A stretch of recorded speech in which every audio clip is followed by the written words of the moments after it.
Tengo, bueno, decía eso, que es un detalle de la libruteri municipal. Bai. Eta kontua da hori, liburuaren eguna ospatzeko, detailetxo bat baino ez dela. Sabinek erabaki dau bakarrik zinegotziei, osea, sentitzen dut udal teknikari bisegaitik, iruregaitik, baina, bueno, hasiko gara, bai? Bueno, lehenengoko puntua 2024ko otsailaren 23ko osoko bilkuraren akta onartzea. Badakizue gestiona dela eta hainbat akta dekoguzela onartzeko gaurkoan. Baten batek badeko, zeo zarraipatzerik? 2024ko martxoaren 8ko osoko bilkuraren akta onartzea.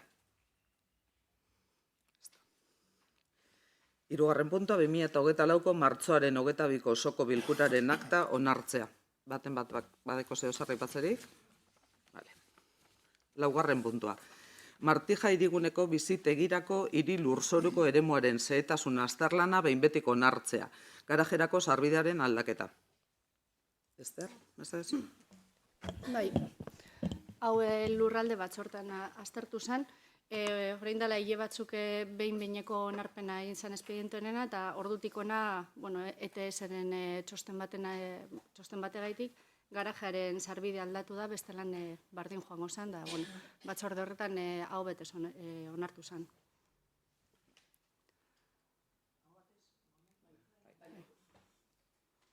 Bosgarren puntua. Hasierako onespena ematea 2024ko aurrekontua gauzatzeko udal arauaren 20. artikuluaren aldaketari.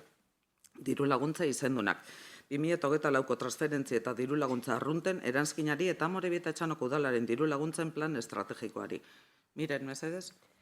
Kaixo, bai, egun ondan hori. Hau baita ere antolakuntza batzordean aztertu zen, eta hau batez onartu zen. Hemen azkenian esaten dana da, jaso zen kultura eta kirol teknikariaren txosten bat, esanaz, hemen zornotzan egiteko 2024ko Bizkaiko dantzarien biltzarra, diru laguntza bat eman behartzala 24.000 eurokoa, eta nahita ez izan behar du Bizkaiko federazioaren alde, zedia hauek dia antolatzaileak. Eta,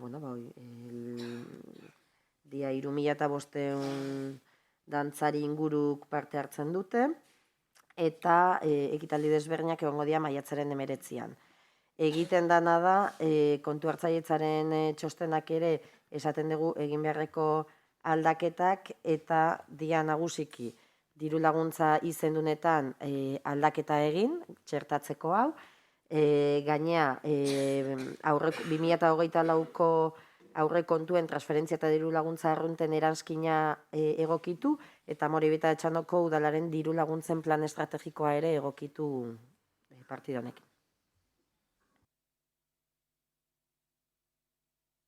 Egunon guzti hori. Aurreko batzordean komentatu gendu moduan, Bilduk beti apoiatuko dau edo beti babestuko dau horrelako ekimenak ez da. Ikusten dugu euskal kultura sustatzeko ezinbestekoa dela ekimen hau, eta batez ere komentatu gine bat moduen, dantza edo euskal dantza edo euskal kultura indartzeko ia baliogarria da, eta baliogarria izan behar dela batez ere gazteengan, nun zoritzarrez orain beste jarduera eta beste gauza batzuetara bideratuta dauzen, eta pixka bat eta hori komentatu iten da, ezta? Dantzaren eta euskal dantza eta euskal kulturaren gabezi potente baten gaude, batez ere gazteriaren transmisioan, ezta? Ia olako ekimenak hori bultzatzeko balio daben eta bilburuekin gure kultura sustatzeko eta batez ere horrekin aisialdia eta harremanak sendotzeko. Beste barik. Besterik?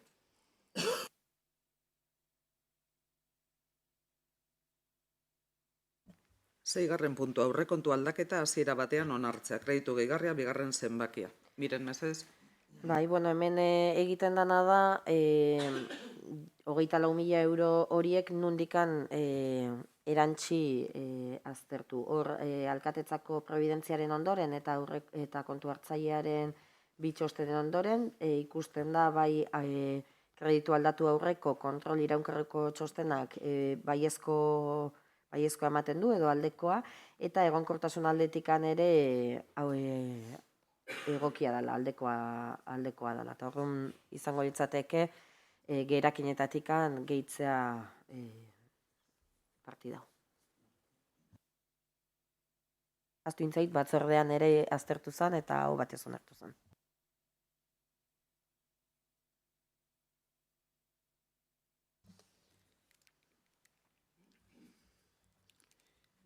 Fa- 2024ko fakturen zerrenda baliozkotu eta onartzeko proposamena. Kontu hartzailetzako eginkizuna ez betetzea 2024 lehenengoko espedientean.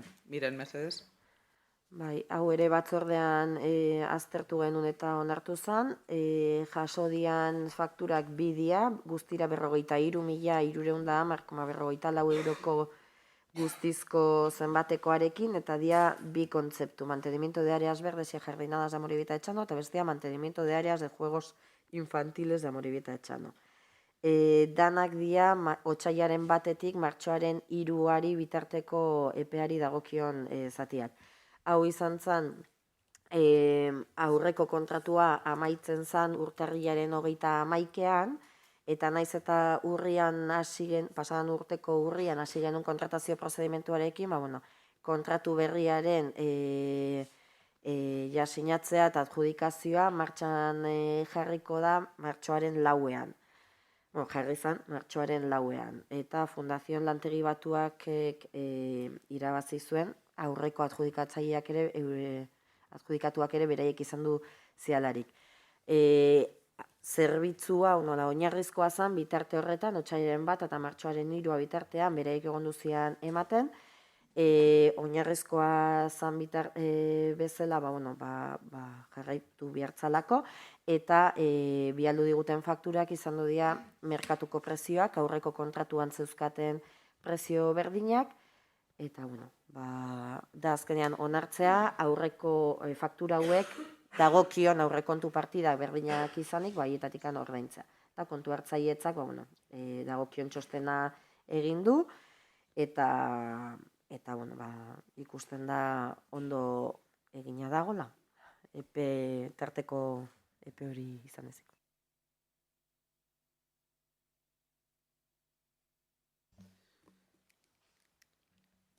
Gobernu organoen kontrola eta fiskalizazioa. 8. puntua.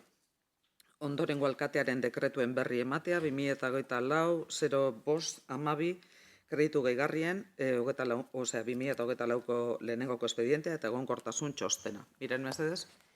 Hau ere antolakuntza batzordean aztertu genuen, kontu hartzailetzak egindako txostenak aztertu dira, eta baita ere alkatetzak egindako kreditu gehigarren bidez aldatzeko egindako proposamenari buruzkoak dira. Hau da, diruzaintzako gerakina erabiltzea gastu orokorretarako, dia guztira 850.000 euro pasatxo, 23ko aurrekontuaren likidaziotik datorrena. Eta, dekretuan aztertzen dira, eta ikusi daitezke partida guztiak, arlo, aurrekontu programa, eta horiek aztertzen dira. Behintzat batzordean, etzan egon bestelako zalantzarikan. Eta, esan kontu hartzailetzako txostena ere, jartzen zuen aurretiazko kontrolaren emaitza aldekoa zela. Eskerrik asko. 9. puntu ondokoaren berri eman ezkontza zibilak egiteko alkatearen eskumena, eskuordetu izana, 2024-03-71 alkatearen dekretua. Ester, mesedez? Bai, dekretu honetan, Koldo Bilbao Uriarte zinegotzian esku uzten da, adierazten den eskontzako ahalmena. Alberto Saiz Garaiton Aindia eta Itziar Ramirez Llanos arteko eskontza. 2024ko otsailaren 24an izan zen, eguerdiko ordu batetan. 10. puntua, alkateak eskuordetuta tokiko gobernu batzordeak hartutako erabakien berri ematea. Ester, mesedez? Alkateak eskuordetuta, tokiko gobernu batzarrak 2024ko otsailaren 23tik apirilean 9 hartutako erabakiak. euteak ustiatzeko, mantetzeko eta konserbatzeko zerbitzua kontratatzeko espedientea onartzea. Obra lizentzia, aludium transformación de productos SLUren instalazioen barruan keak tratatzeko instalazioa egiteko lehenengo eta bigarren faseko galdatze laben elementuen osagarri gisa. Hirugarren, Berretxe Amorebieta-Etxanoko udalaren adinekoentzako eguneko zentrorako laguntza teknikoaren lizitazio prozesuan kontratazio mailak hartutako erabakia. Laugarren, onartu Jauregizar plaza urbanizatzeko lana kontratatzeko espedientea.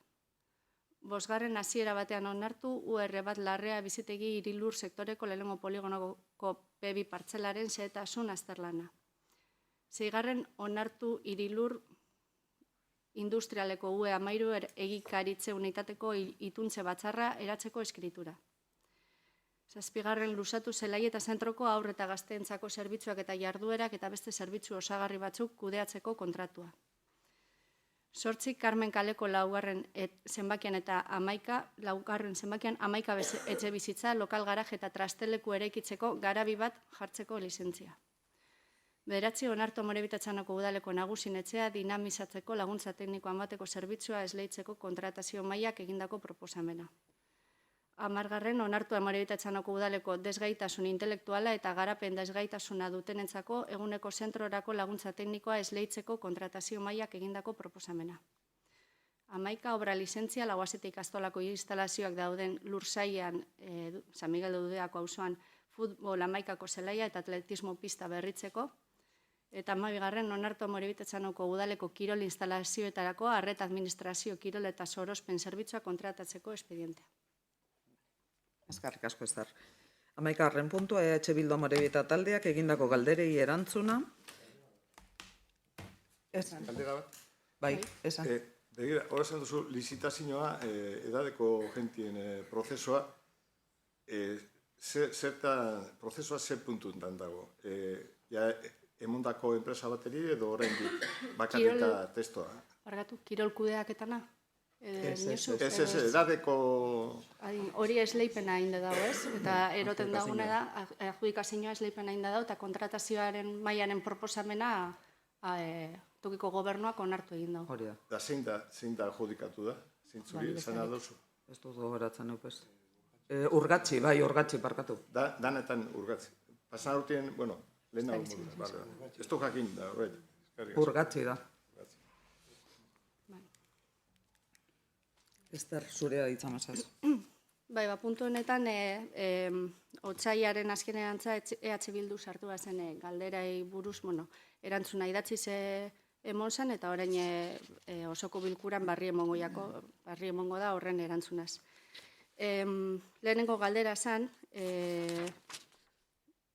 Zornotzako trenaren igarobide buruz egin asmoden ikerketaren inguruan ondorengo galderak. Eta lehenengoa, zein helburua egiten da aipatutako ikerketa, udalerriko hirigunean dauden bi trenbide pasaguneak kentzeko alternatiben azterketa egiteko. Zein epea aurre ikusten du Eusko Jaurlaritzako azpiegitura sailak ikerketaren emaitzak izateko, Euskal Trenbide sareko teknikarien lanen norainokoa zehaztu ondoren zehaztuko da epea. Nork egingo du ikerketa Eusko Trenbide sareak, eta Zornotzako udalarekin akordio hitzarmenik sinatu alba da, ez dago inolako akordiori, protokolorik edo hitzarmenik sinatu. Garatu beharreko alternatiben hasierako azterlana baita.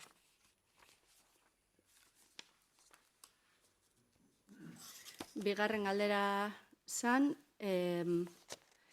elkarte eta erabiltzaileak egiten da beneskariak, zoru publikoak edo erabiltzeko, eta eskatzen zen 2023 eta 2004 urte bitartean zenbat elkarte, ostalei eta plataforma eta analogoek, zenbat herritarrek eskatu da bene espazio publikoaren erabilera. Zerrenda bat atxikitzen zen, ez dut irakurriko hemen, baten batez eusen nahi badu komento, esango dugu hauek identifikatzean, bertan zerrendan doa, eskaera egin duten hauetatik zeinik eman zaien baiezkoa eta zein ezezkoa. Pasadan abuztuaren erdialditik aurrera, espazio publikoa okupatze dakarten eskaerak ezetz egin dira, indarran dagoen udal ordenantza berrikusten hasi delako. Udalerriko ikastetxeak salbuesten dira eta urtero errepikatzen diren eskaeren gaitik, baita Domusantu inguruan lorak saltzeko postuak ere. Baiezko eman zaienei zein irizpide erabili dituen udal gobernuak baiezko ebazpena justifikatzeko, esan dan moduan, udalerriko ikastetxea salbuesten dira eta urtero errepikatzen diren eskaren gaitik. Eta ezetz eman zaienei zergaitik izan da hau, espazio publikoaren eta kaleko salmentaren ordenantza barria idazteko lanean gemintzalako. Orain, dakizuen ez behineko onarpena egin da eta informazio publikoan dago ordenantza barri hau. Hirugarrena, Mariselarre sariei buruzko galdera izan zen. Lehenengo galdera zen Mariselarre sarietako aurtengo hautagaiak nortzuk diren. Edizio honetan, kirol arloan dauden desberdintasuna jorratzeko eta gainditzeko premia azalarazten du. Gure herrian, elkarten bidez, kirolarekin lotura duten emakume zornotzarrei aitorpen berezia egin nahi diegu. Gaur egun, 1205 emakume dira, bere alegin eta dedikazioarekin praktikatzen duten disiplina bakoitza aberazten dutenak. Horrela, Amorebieta Etxanoko kirol elkarte bakoitzetik 3 emakume gerturatuko dira ekitaldera gainerako guztien ordezkari gisa. Ikuspiegi horrekin, emakume kirolean izandako lorpenak eta inpaktua baliotzi nahi ditugu. Eta berdintasunarekiko dugun konpromisoa ere azpimarratu nahi dugu. Emakumeen presentzia gure komunitatean eta kirolaren arlo guztietan bermatuz. Hautagaiak zein irizpide konkretoen arabera aukeratu dien, atxikitu zen hemen 1064 espedienteri lotutako dekretua eta hor jasoten ziren zeintzu ziren oinarriak. Sariduna erabakitzeko irizapidetza bozketan oz gaiztatuko den, dekretu honetan oinarriak batzen ziren eta otsailaren 28koa da. Saria zehazki zertan oinartuko den, Rosalinda Enkardonak egindako ilustrazio batean, aurreko 2 ekitaldietan bezala.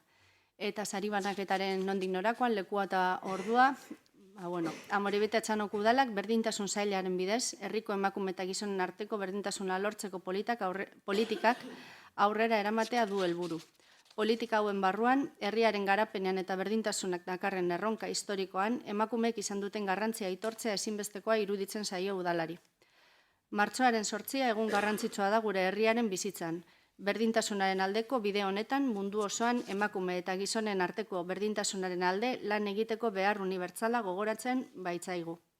Ekimen honen inguruan, Amorebieta Etxanoko udalak Mariselarre sariak ezartzea erabaki zuen 2022 urtean, martxoaren 8 gure herrian egiten diren ekimenei bultzada bat emateko, eta gure herrian berdintasunaren alde lan egiten duten pertsonei eta erakundei aitortza emateko.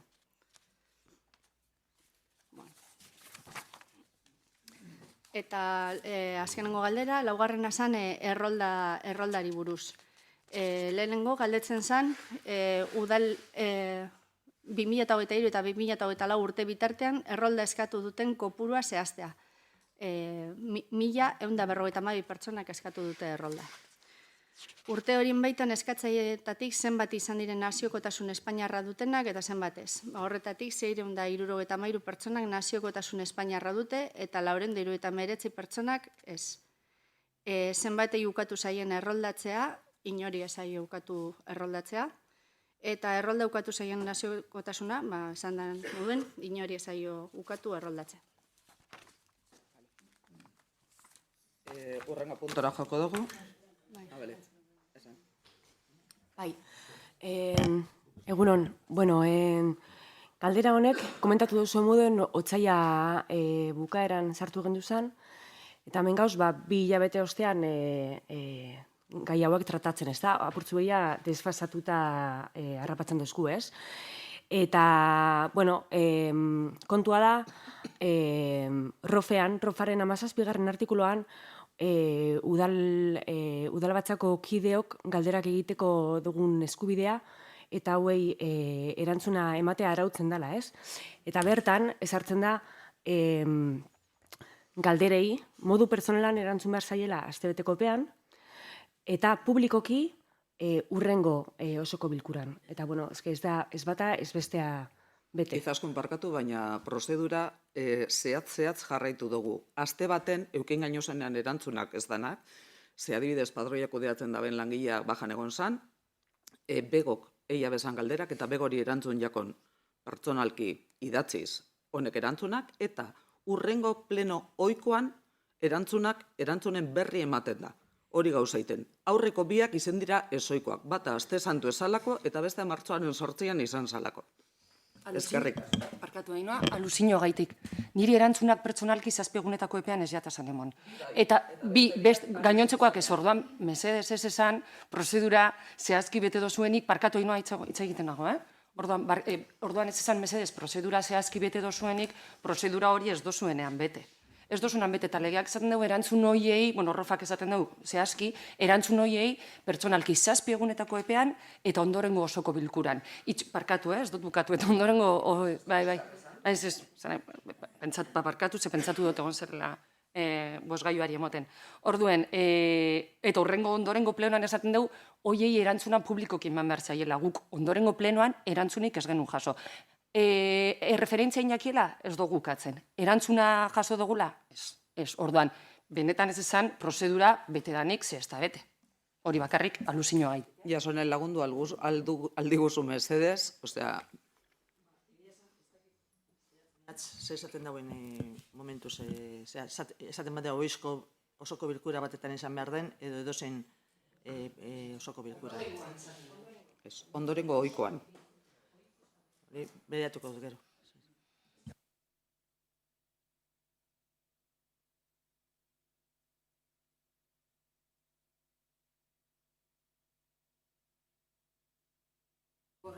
Urrengo puntora, baten-bateko dateko beste ez zeosar? Bai, nahiko genduzan galdera hauek, erantzun hauek banaka-banaka tratatu, ezta? Eta, hasiko gara lehenengotik eta gero bakoitzak hartuko dau hitza dagokion erantzunean. Trenbidean, pasabidean inguruan, guk apurua kokatzearen galdera hau sartu gendun, ze jakin gendun prentzaren bitartez, bertan agertu zen notizia, ez da, eta esaten zen Eusko Jaurlaritzak eta Amurbietako udalak udalerriko trenbide pasagunei konponbidea emateko alternatiben azterlana egitea erabaki dute. Eta notizia horren arira sartu genduzan galdera hauek, ez? Eta, erantzuna ikusita, laburtuz, ataratzen dugu zen ondorioak direz, alde batetik ez dela inolako akordiorik, protokolorik edo hitzarmenik sinatu, ez dauela eperik, eta, argi gelditzen jakuna da, kea besterik ez dela, eta uste dugu, ez dela serioa, prentza hor bat ataratzea ez denean ez da akordiorik, ez da hitzarmenik sinatu, eta, oneri idiak erosi aurretik uztarria erostea esaten zaio, eta, argi dekogu jokaldi elektoralista bat besterik ez dela izan, hori besterik ez.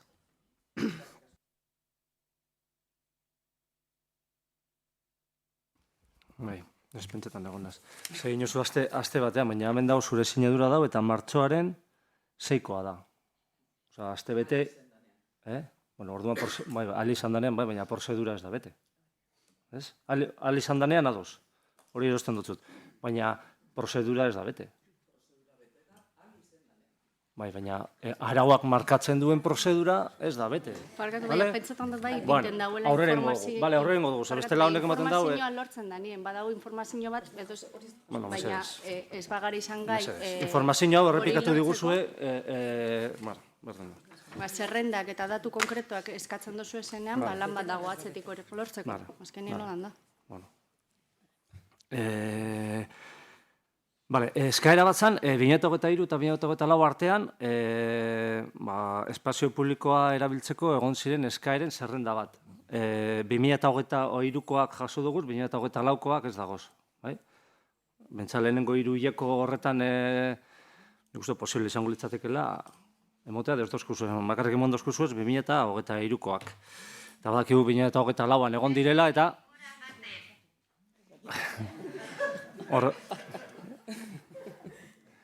Badakigu 2024an egon direla eskaera batzuk, eta onartu diren eskaerak izan direla gainera. Eta orduan, esaten dozuenean, udarriko ikastetxeak salbuesten direla, eta domu santu inguruan lorak saltzeko postuak, horre bakarrik ez da egia. Ez da egia, ze badakizue beste eskaera batzuei be, bai asko eman jakela. Eta bueno, eta esan genuen bezala, bueno, ez dakigu segaitik hauei bai, beste batzuei ez, hau da, ekintza benefikoak direnei adibidez ez aiemon, kirol elkartei ez, gero batean badago argazki erakusketa bat eta horreri bai ematen zaio, bueno, ba ez dakit, arbitrariedad hutsa, eta gainera, ba, hemen jarri pini duzuena, ba, egia ez da egia, ez, baimen bi hoie bakarrik ez dira emon nainoa. Orduen honek, eta gero, esesko horiek argudiatzeko, esaten duzuena da, espazio publikoan eta kaldeko salmentaren ordenantza berria idazteko lanean ari garela, baina horrek badeko oinarri juridiko bat? Nahi dut esan, ordenantza berri bat idazten egoteak ematen dizu oinarri juridiko bat eskaera guztiei eseskoa emateko? Edo da erabaki politiko bat? Ez dakit, Guk argi daukagu erabaki politiko bat dela. Arbitrarioki hartutako erabaki politiko bat. Eta zer eta ordenantza berria egiteko da herriari lepoa emanez egindan ordenantza hau. Eta horreko osoko bilkuran be aipatu genduna eta proposatu genduna. Horrelako ordenantza bat, elkarbizitza, danon elkarbizitza arautuko duen ordenantza bat. Denon parte hartzearekin egin beharko litzatekeela. Aukera hoberik, arkalas hori, martxan jartzeko. Aukera hori, goizean, ez dakitzen altzatu naz, eta orain nik arkalas ez dudan ez oso ondo ulertzen sartu naz, ia arkalas ja 2 urte bete dira, aurkeztu zenutenetik, alako panel bat, eta irakurri genuen dana panela, da bere marko teorikoa, baina gero praktika eraman da, eta ena sartuko Andonik esan zuenarekin, ez dago hemen, baina zuk esan dako hitzak, eta sartu naz, da barkatzen mena eskatzeo, ze gaztelaniaz bakarrik aurkitu dut. Eta ino, arkalaz erregintzan, zuk esan dakoak, queremos que la ciudadanía sornotzarra se sienta partícipe de su propio desarrollo y del de la comunidad. Esto solo será posible a través de una participación real y efectiva de nuestra ciudadanía y una gestión política que lo facilite. Será colaborativo e implicará y comprometerá a la ciudadanía y demás agentes en el propio trabajo de la Administración. Y, por último, favorecerá el derecho de los y las sornocharras a participar activamente en la conformación de las políticas públicas, así como se beneficiará del conocimiento y de la experiencia de la ciudadanía. Hauek izan ziren zure hitzak. Eta aukera izan dugunean hau benetan aurrera emateko denon, berri izan dut, denon elkarbizitza arautuko duen ordenantza bat denon artean garatzeko, ez duzuen nahi izan horrela egitea. Eta horrela ari da izaten ordenantza hau, izan duzu moduan, behineko onarpena izan du, baina horrela dago izaten herrian daukan izan duen harrera. Eta berriz, eskatzen dizuegu, ondioko arkalaz egiteko denporan zabiltzatela, eta atzera pauso bat egin, eta denon artean aurrera egiteko.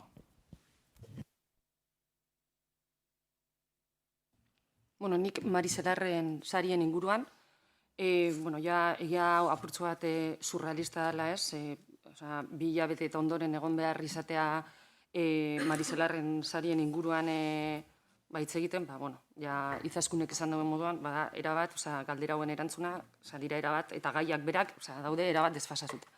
Eta, hau esan da, eta Esterreri erantzunez, legeak berak esaten duena da, ez da aldenean. Da, aurrez aurre, momentuan galderei erantzuna eman, osoko bilkuran plantatu ziren galdera hauek, osoko bilkuran erantzuna eman ezin baldin bazaie, gero informazio hori bilatzen denean, eman beharko zaiela erantzuna, baina gehienez astebeteko epean. Eta hori pertsonalki eta publikoki ondorengo estan. Ordan, zentzu horretan tramparik ez. Legea da, dana. Eta ez bada bete, ez da bete, eta ez da ezer gertatzen. Egokiagoa izango litzateke esatea ez da bete barkatu, 1000 buelta, legeari 1000 buelta eta interpretazio eman beharrean. Hori esan da, eta Mariselarren sarien inguruan. Deigarria da, eta oso laburra izango naz, hau bere egunean bebai tratatu zen, deigarria da, hasiera baten Mariselarren inguruan, sarien inguruan erabakia hartzeko, erabaki hori hartzeko eskumena eman zitzaiola batzordeari, hau da. Batzordean, berdintasun batzorde horretan, zinegotzi guztien artean hartuko zela erabakia. batzordean burutu esanez, eta gure salaketaren ondoren salatu genuelako batzorde horretan etzelako prozedura bete eta etzelako inolako erabakirik hartu, begira zein izan zen plana, hartu zenutela eta irizpide berriak ezarri zenituztela. Aurrekoak bete ez, eta ondoren irizpide berriak. Irizpide berriak onartzen dituzue, eta irizpide berrien arabera ere, hasteko esaten du, irizpide, zeintzuk behin eta berriro galdetu genione berdintasun batzordeko zinegotzi arduradunari zeintzuk izango ziren irizpideak eta ez zegoen irizpide zehatzik. Gero, irizpideak helarazten zaizkigu, baina ez irizpideen justifikazioa guk eskatu genuela. Badakigu idatzita daude irizpideak zeintzuk diren, baina ez irizpide horien justifikazioa, hau da, bai, irizpideak bai, baina zer dala eta kontuz eta honekin argi utzi nahi dut ez gaudela sarituak kolokan jartzen, ezen duten justifikaziorik, ezen eguten justifikazioak helarazi. Eta orain, kasu honetan, Esterrek esan digu, zeintzuk izan diren edo irakurketa bat egin dugu, irizpiden justifikazio nolabaiteko justifikazio bat eginez. Baina hori martxoaren 8 eta ondoren etorri da. Hori alde batetik. Eta gero bestetik, era berean irizpide berriak onartu arren, lehendabizikoak bete ezin dituztelako, bigarrenak ere ez dituzue bete. Ez dituzue bete, esaten duzue, 7. artikuluan. Udaleko talde politiko guztiek hautagaitzak proposatzeko aukera izango dute eta saritua adostasunez aukeratuko da. Adostasunik lortzen ez bada, Moribeta-Etxanoko herritarren gehiengo ordezkatzen duten talde politikoek babestutako hautagaitzak sarituko dira. Guri ez zaigu inolako proposamenik egin, eta proposamen hori helarazi zaigunean, ez zaigu inoiz adostasunez erabakitzeko betarik eman. Orduan, bigarrenez ere, lehenengo irizpideak ez dituzue bete, eta bigarrenez ere ez dituzue bigarren irizpide hauek zuen lehendabiziko irizpideen betetze ausentzia hori justifikatzera etorri diren bigarren irizpide horiek ere ez dituzue bete. Orduan, iruditzen zaigu benetan jarrera erabat potestatiboa, besterik gabe. Besterik? Isidoro? Bai, nik, Ainhoa, zu zara sinatzen duzuna hor, da orduan, zuri dirigiduko naiz, baina sinira eta estudio. Lasaitasunez hartzea nahi nuke esango da zen geusek. Da lehenengo eta behin, gero handiagak ez tozten esan zirkoa mundatzen abiera, esplikatuko dut erderaz, zergaitik daukagun interesa hor erroldan ingeruen dagozen gauzak. Es decir, voy a hablar en castellano porque la petición, mucha gente que está en el servicio doméstico me ha solicitado a ver qué se puede hacer. ¿Cuál es la realidad? Jubilatuak gero eta gehiago izango gara, 20 urtien pasatuko era bikoiztera, 4.000 gara, orduan 8.000 baino gehiago izango gara. Eta gero eta gehiago etxeko zaintza zaila da. Behar dugu jentia gure nausiak zaintzeko. Zer pasatzen da? Jentia etortzen da, kanpotik batez ere, eta ezin dugu enpoderranuto zornotzan. Dagoz lanean, aste honetan eguna Sandra batekin, 6 urte daroaz zornotzan, egiten zaintzak, eta ezin izin du enpadronatu. Orduen, zein da aukera? Joan Galdakora, edo Bilbora, edo beste herri batera, eta han registratu padroien. Baina, klaro, horrek eurentzako arazoak ere badakaz. Ze, klaro, medikoena joan behar dira, ara joan behar dira, papel batzu bile joan behar dira, Bilbora joan behar dira. Orduen, hor, guk usten dugu, batez edaiko jenteak usten dugu, udaletxean lagundu egin behar duela jente hori gure ganatzeko. Ze behar ditugu horre jenteak, behar dituguz. Kontuan eukin, gure zahar bat etxean zaintzen bada holango andra batekin, legalmente, 10 contratos de 1.600 euros, más 400 euros, que es lo que cuesta alquilar una habitación, pues al final la mujer pues lleva el equivalente a 2.000 euros. Pero para el que paga eso, si a esa persona la familia la tenía que meter en una residencia, serían 4.000 euros en las mismas condiciones. 4.000 euros. Entonces, ahí no puede llegar mucha gente. Toda esta gente inmigrada nos está resolviendo el problema. Queremos facilitarles. No sé si se entiende. No es un interés de montar circo ni de hacer discusión partidista. Tenemos necesidad. Vamos a tener cada vez más. Y la función del ayuntamiento es facilitar esto. Dicho esto, para que se entienda, orain esango dut euskeraz. Erantzunetan, ez dakigu zer, ez que ez dugu ulertzen. A ber, esaten duzu, 1.152 personak eskatu dutela padroie, errolda. Bueno, badakitagola konfusio bat, eta hemen konfusioa izango dala esplikazioa, seguramente. Errolda, ez dugu eskatzen inok, errolda ez da saltzen, edo inok eskatu dau errolda. Errolda es un listado con todos los habitantes del pueblo. Claro que ahí hay una piratería para coger la errolda, coger y las empresas piratas suelen andar detrás, pero no creo que ninguno de ellos haya venido a comprar la errolda, ¿no? Zer da eskatzen dena, erroldan zagozen den agiri bat, erdera esaten da, certificado de empadronamiento, baina guk ez dugu eskatu hori. Hor ez dago ez bai da. Hori nahi zenduen esan. Es que gero erderaz esaten dozu.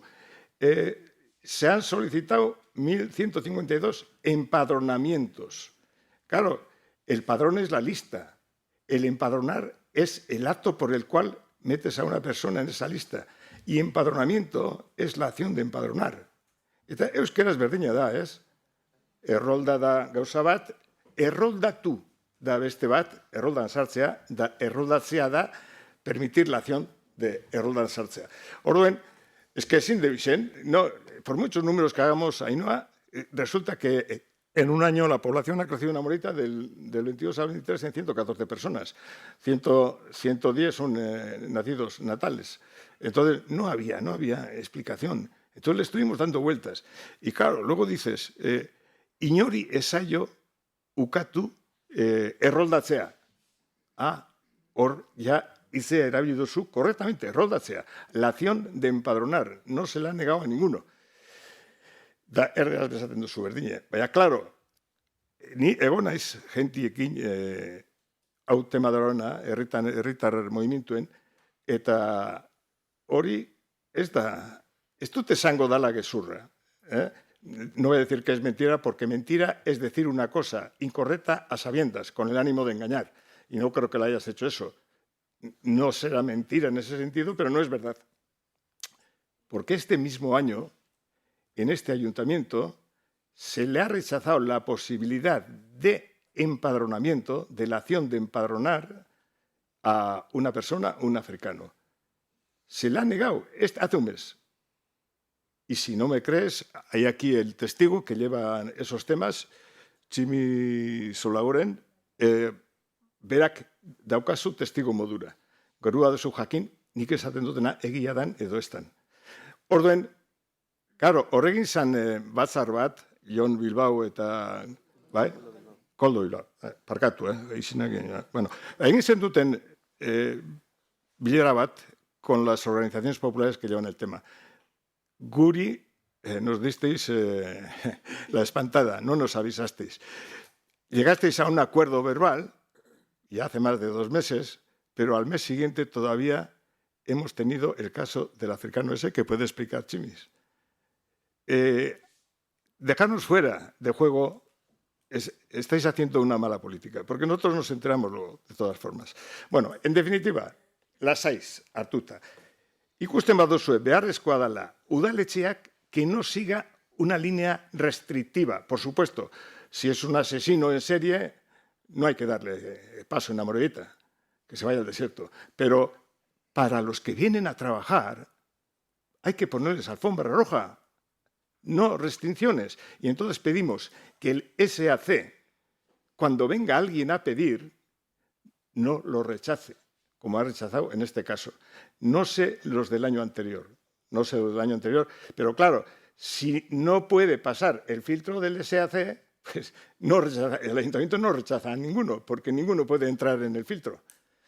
Horregatik, la petición es, no sé si hoy aquí o en el siguiente pleno, pero tenemos que llegar a un acuerdo para crear un protocolo que facilite para todo el mundo que venga y que llamemos a la gente. Necesitamos gente. Ainhoa, necesitamos gente. Eskerrik asko, Isidoro. Por aclarar, estos datos ni yo me los invento ni nada parecido. La persona que gestiona el padrón municipal es la que facilita estos datos. Yo no voy a cuestionar ni su profesionalidad, ni su trabajo, ni nada parecido. Eskerrik asko, Isidoro.